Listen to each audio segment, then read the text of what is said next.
done all the things that they've done. Last year, we, of course, like everybody else, we were open on a limited basis, but everybody was so great to practice the safety rules and all that. Dolly Parton is a singer, songwriter, multi-instrumentalist, actress, author, businesswoman, and humanitarian from the United States, known primarily for her work in country music.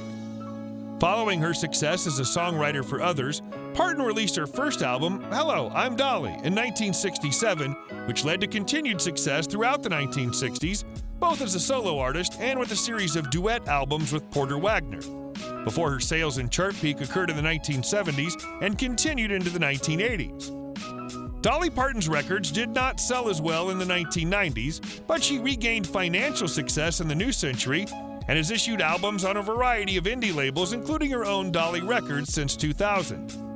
She's sold over 100 million records all around the world. We're going everywhere all the time. Yeah, I know. But we had to be so very limited. I don't have children, nor grandchildren, but I have a lot of nieces and nephews. But most people are pretty much having to stay in their own. If you enjoy these videos, please remember to hit the like button, as it does help us out a lot. And comment below who your favorite celebrity is that you'd love to see in an upcoming video. Her full name is Dolly Rebecca Parton, but is also known as Dolly. She was born January 19, 1946 in Pittman Center, Tennessee, making her 75 at the time of this production. She stands at 4 feet 11 inches tall. Dolly Parton really doesn't have any special hobbies or anything outstanding other than she likes to fish, as she's revealed in an interview. Besides this, she likes to spend time doing charity work. Dolly Parton supported various charity causes, particularly in the area of literacy. Since the mid-1980s, mostly through her Dollywood Foundation, Dolly Parton's Imagination Library, which is a part of the Dollywood Foundation, sends a book to each registered kid every month from the time they're born until they start kindergarten. Currently, over 1,600 local communities throughout the United States, Canada, the United Kingdom, Australia, and the Republic of Ireland distribute the Imagination Library to around 850,000 children each month. The Library of Congress praised Parton in 2018 for the charity's mailing out its 100 millionth book. Dolly's Dixie Fixins, Love, Laughter, and Lots of Good Food was released by Parton in 2006. The Dollywood Foundation, which is sponsored by Parton's income, is credited with delivering jobs and tax revenue to a previously impoverished area.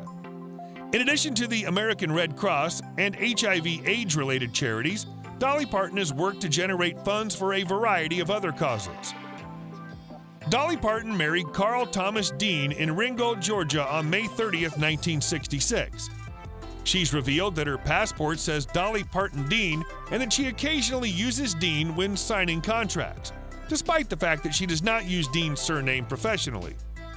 Dean, who retired from owning an asphalt road paving company in Nashville, has always shied away from the spotlight and rarely attends events with his wife. Thomas Dean once joked that he'd only ever seen her perform once. He also has stated in interviews that despite the fact that they appear to spend little time together, it's merely because no one sees him in public. Dean's romantic side has been discussed by Dolly, with her claiming that he does unexpected things to surprise her and even writes poems for her on occasion. She said in 2011, "Our marriage is something we're quite proud of. It's our first time together. Last but not least." Besides, Parton and her husband announced on May 6, 2016, that they would renew their vows in honor of their 50th wedding anniversary later that month. Parton and Dean assisted with the upbringing of several of Parton's younger siblings in Nashville, earning the nicknames Uncle Peepaw and Aunt Granny from their nieces and nephews, the latter of which became the name of one of Parton's Dollywood restaurants. The couple does not have children because she suffers from endometriosis, which necessitated a hysterectomy. Additionally, Dolly Parton is the godmother of singer-songwriter and actress Miley Cyrus. In her early years to learn to love books and all that. So I'm just so proud to have been a part of anything that's good and that's making life a little better for people. Dolly Parton was born in Sevier County, Tennessee as the fourth of 12 children. Her father was a tobacco farmer. She would later describe her family as being dirt poor and remembers hearing that her father paid the doctor who helped deliver her with a bag of oatmeal. Music always played an important role in her life, and many of her early performances were in church. By the age of 9, Parton was appearing on The Cass Walker Show and later was signed to the small Louisiana label Gold Band Records. The day after Dolly graduated from high school in 1964, she moved to Nashville. She found success as a songwriter very quickly. She teamed up with an uncle named Bill Owens in writing several charting singles. In 1965, at age 19, Dolly signed with Monument Records. She was initially marketed as a bubblegum pop singer. Her early pop songs were not successful. After one of her country songs hit number 6 on the country charts, is performed by another artist, Bill Phillips with Dolly on harmony, Monument Records finally saw the light and gave up their pop dreams for Dolly. Dolly's first single as a country artist, Dumb Blonde, reached number 24 on the country chart. Ironically, she did not write this song.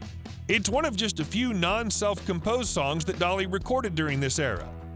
Her second single, Something Fishy, hit number 17.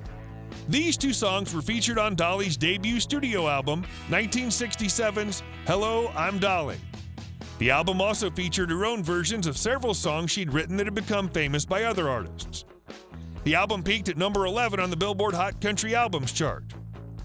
That same year, Dolly was invited to begin making regular appearances on Porter Wagner's weekly syndicated show, The Porter Wagner Show. Seeing her talent and untapped potential, Wagner would soon convince his label, RCA Victor, to sign Dolly. Porter also became her producer and purchased 50% of Opar, the publishing company she founded with her uncle Bill Owens. As such, Porter was heavily invested in Dolly's success. Her first single on her second studio album, 1968's Just Because I'm a Woman, was a duet with Porter. Porter and Dolly would go on to release 13 studio albums as a duo between 1968 and 1980. Their albums produced 21 singles on the country chart, including the number 1 single, Please Don't Stop Loving Me. Unfortunately, Dolly's solo career was struggling to take off for several years. Finally, in 1973, she had an enormous hit with the song Jolene.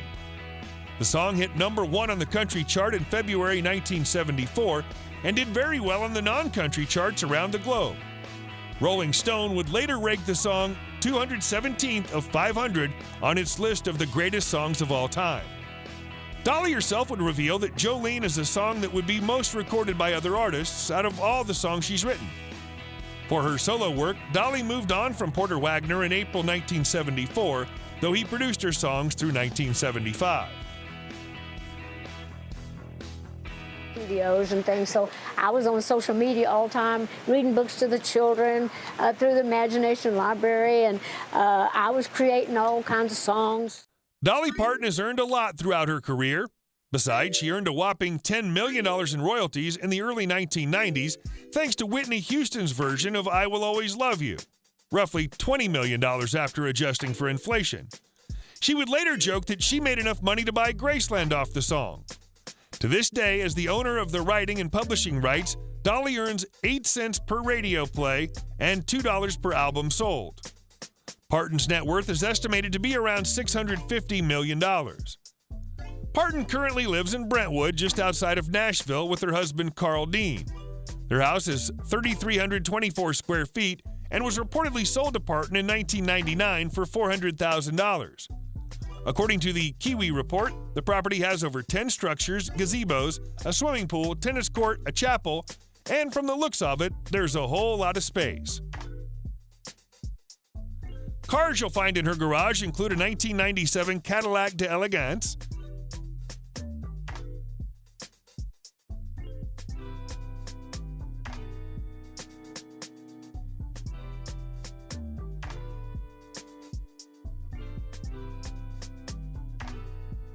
Cadillac DeVille,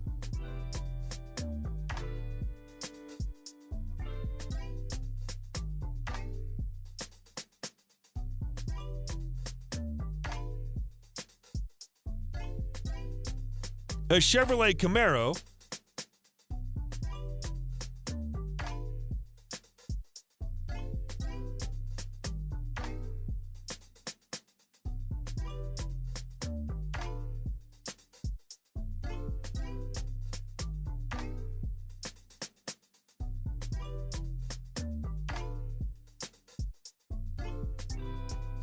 and a Bugatti Veyron.